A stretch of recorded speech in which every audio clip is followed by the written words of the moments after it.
What's good, everybody? Welcome back to A1 Hoop Zone. Back at y'all another video in regards to the second round of the Eastern Conference. Got the Heat and the Sixers. Let's jump into it, man. So, looks like my prediction stood strong. I had the Heat winning that game big.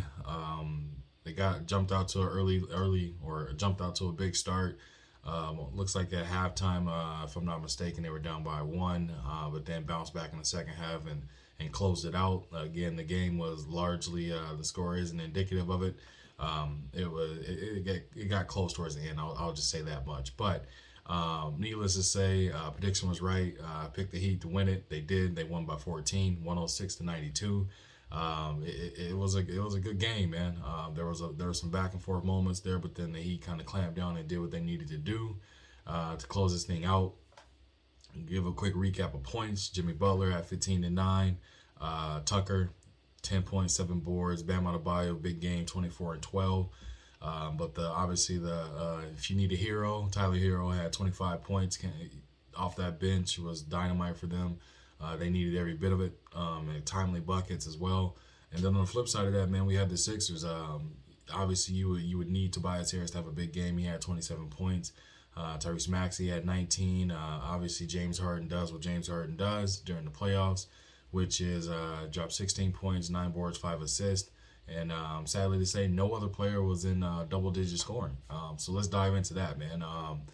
Again, James Harden did exactly what I kind of predicted. I stated we were either going to see the James Harden of old or an old James Harden. And we saw a mixture of both. He went out there, he was doing the same, drawing fouls, going to the line, things of that nature. But at the end of the day, it just wasn't enough. Obviously, big contributor to their team, their 1-2 punch is missing Joel Embiid. Without him, it's a completely different team. Let's be honest about that.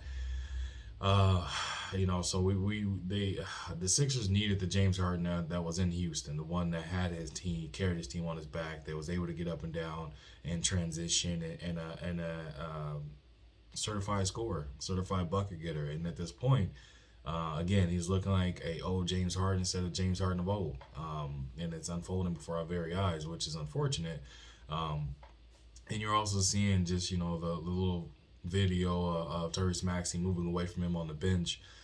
When he went to go sit next to him, Tyrese Maxey got up and went and sat in the seat he just left next to other players, and people probably blowing that out of proportion.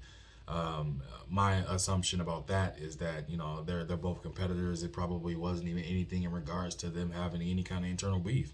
I just think Maxey probably literally went back towards that way to sit down just because he knew he probably was going to go back in the game at some point, or he got called up to that point, and they were just kind of exchanging seats. It's not like there was words exchange or anything of that nature. I don't think Maxey has the clout to be able to kind of call out James Harden just from a veteran perspective, but that this team does need much more from James Harden. He went to Philly, claimed he always wanted to be in Philly, and then coming out saying some conflicting quotes and things of that nature that's kind of muddying the waters or just not making things sit right. But either way, man, the 76ers need Joel Embiid to come back as soon as possible. Obviously, I think he's still having to pass concussion protocol in order for them to take a look at his orbital issue that he had. So I think right now they're still just kind of holding tight and hoping for the best, and he'll be back.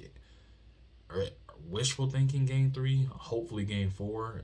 Obviously they would have to win a game in order for it to go to game 5, but you never know what's going to happen with that. So prediction side of things, man, I'm going to stick to my guns. I'm going to say that the Heat are going to also take game 2. They're going to protect home court and look to go to Philly with an opportunity to either steal a game there or potentially close it out there.